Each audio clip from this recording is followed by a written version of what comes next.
के गमछिया लिया और एक लोटा पनिया ला पी के जाई काम करे। कौने काम पे जाता रहे? उहे भट्ठा पे ईटा पात है। तो का करी, बेरोजगारी बढ़ गई तो का करी रे।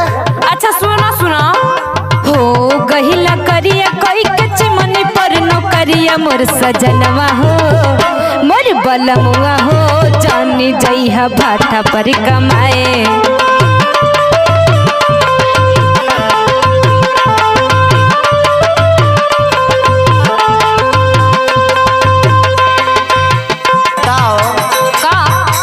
कमाई में तो खइबे कहां से? वो तो सही बा लेकिन इतना करिया हो चल जात बाटा ना कि का बताई। अब का करी तो फेयर लवली लगा लगा के गोर होखे के पड़ी। अब कमाई में तो खाई कहां से रे।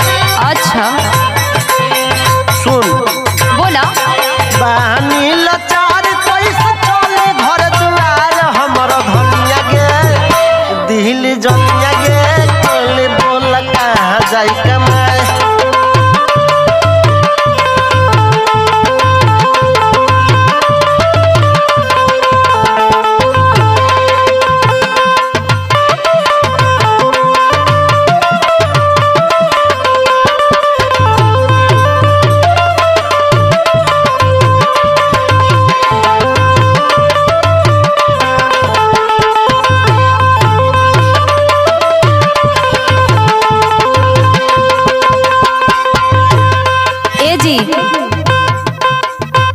दिन भर तो वहीं रहे नी तनी घरों रहल करी ना।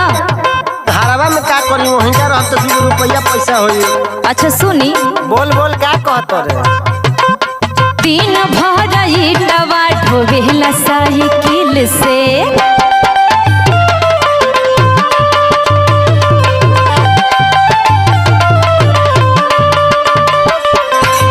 अभी तारा पता नहीं खेनु तोरा हवा ब्यार ना लागल हो ठीक नु। अरे नहीं ऐसन कोनो बात नहीं खे बा।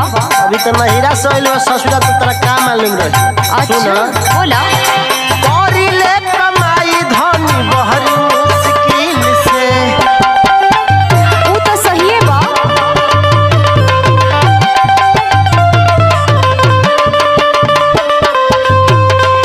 दिन भर ईटवा ढोवेला साइकिल से करी ले कमाई धनी बहरी मुश्किल से। वो तो सही बात बा लेकिन सुना। बोला बोला का कहत रे कोनो बात हम सुने तब अब उता गइल बानी। अब का कर करी खेती बारी नाही चाहे नया सड़िया मोर सजनवा हो मोर बलमुआ हो जानी जइहा भाटा पर कमाए।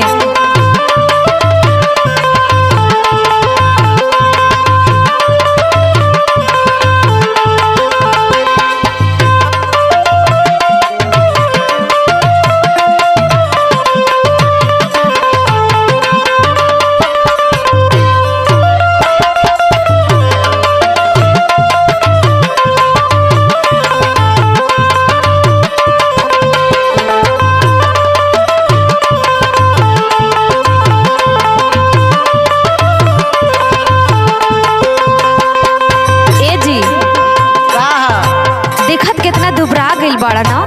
अच्छा फूल मोटा जाए बाद में ठंडी आई तो मोटा जाए पीजिए गमछा उमछा लिया और पानी लिया पी के जाए। अच्छा सुना क्या बोला बोला। गैला तू बड़ाइया राजू बिहारी हो देखा तो कितना दुबरा गइल बानी रहुआ।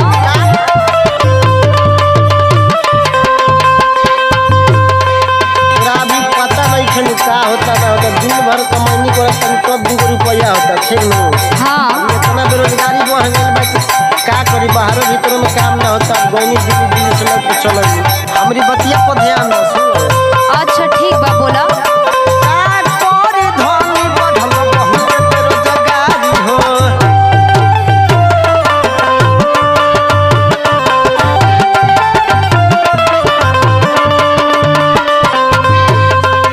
गैला तू बड़ाइया राजू बिहारी हो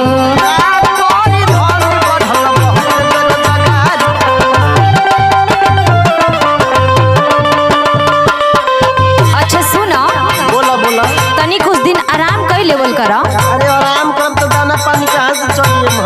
अच्छा